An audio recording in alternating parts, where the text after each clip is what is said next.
Disney just released the remastered version of the 1995 Sega Genesis game, Gargoyles. This was a challenging platformer loosely based off of a cartoon series of the same name, and at its release, Scott Larry of GamePro actually called it one of the best games of the Sega Genesis. However, what about this remastered version? Is it worth getting? Hey, I'm Dallas with Geek Devotions, a show from devoted geeks who are devoted to letting you know you're loved. If you're new to our show, we take geek culture and we let people know that they're loved. And today we're taking a look at the Gargoyles Remastered, and we're walking through different aspects to see, is it worth getting? The story of the game is pretty straightforward. Essentially what takes place is the Vikings have created a new weapon called the Eye of Odin, and they are attacking the castle the Gargoyles live in. The opening of the game, Goliath is out to fight the Vikings and to save not just the castle, but the rookery. However, after a colossal defeat, he's sealed away in stone for 1,000 years. Upon his release, he is still having to fight the evil that is Odin's Eye and try to save humanity from evil. It's a pretty straightforward game. However, I run into a little bit of an issue with the loading screens where it actually tells you the story because they move very, very quickly and you can miss some of the details.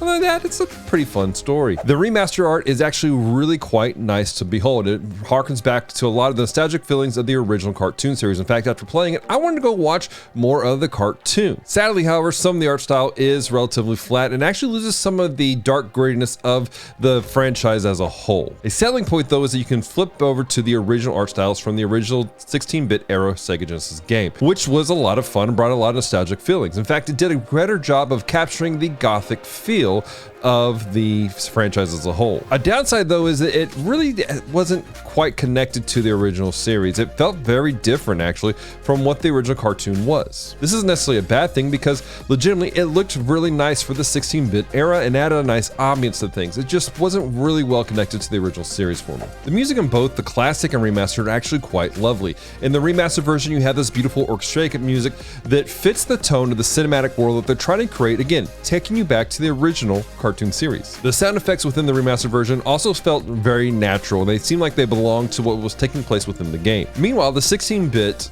chiptune style music had its own charm to it that had a nice nostalgic feel to it and did a great job of helping to create the ambience of the world that you were playing within. The sound effects, however, were the weaker portion of the game, whereas the tone of the graphics and the music created a nice dark ambience. It was a bit too cartoony and took you out of the experience of the gothic world that it was trying to create. This game comes from an era when games were notoriously tricky to play. Players often had to make pixel perfect maneuvers in order to make jumps or be able to swing from place to place within the game. Not to mention the hitboxes were often very tricky. So there were many times where you weren't really sure if you were hitting an enemy or not, and then at the same time you found these awkward situations where you had enemies kind of stun locked and you were able to kind of cheese your way through a battle. Even though you had some difficulty with the hitboxes and the pixel perfect maneuvering you had to make, you could get into a rhythm with certain areas and be able to navigate well. Not great, but well. The enemies and the swarming of the enemies were actually quite difficult at times. I'm telling you right now, the rewind feature that's built into this game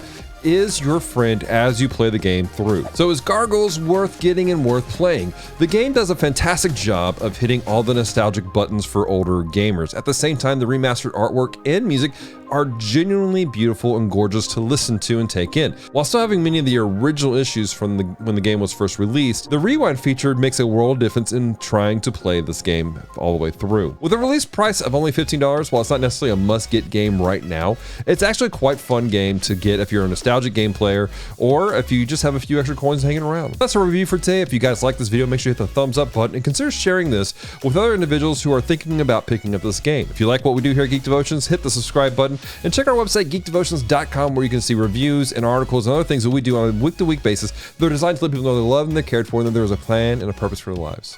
That being said, until next time, stay devoted, peace and love.